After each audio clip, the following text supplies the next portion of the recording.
Welcome to the Slop Temple. We pray this video helps. You start by confirming the prerequisites. Make sure your iPhone XR runs iOS 11, 2 or later, and the charger is Qi certified.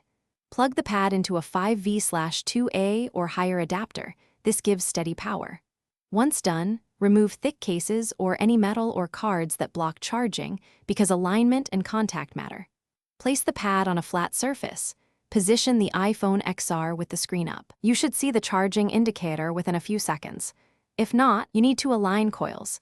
Place the iPhone XR centered on the pad, roughly over the rear camera area where the internal coil sits. Once placed, leave the phone face up and avoid movement for the first 5 to 10 minutes so charging initiates and stabilizes. Make sure the pad's LED shows a steady charging color.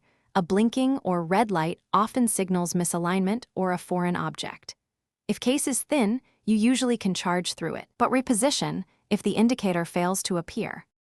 You finish by charging to the level you need, then remove the iPhone XR to let it cool, because wireless charging produces heat and sustained high temperatures slow charging. If charging seems slow, switch to a higher wattage adapter and confirm the pad supports faster input. This increases throughput. If nothing happens, reboot your iPhone XR to clear software glitches.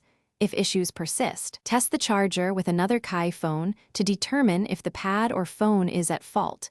This quickly isolates the problem. Thanks for watching. Consider subscribing if we helped you.